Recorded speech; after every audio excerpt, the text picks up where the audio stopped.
मकाम गदीर है। जब भी गदीर याद आएगा तो विलायत याद आएगी। ऐसे काम कर गए पैगंबर इस्लाम ताकि लोग गदीर को भुला ना सकें। मुनाफिकीन गदीर को जानते हैं मगर इज़ारे विलायत नहीं करते।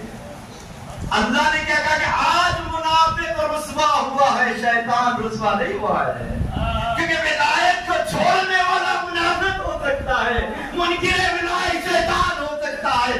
इसलिए मासूम ने फरमाया कि देखो विलायत को मानना आदम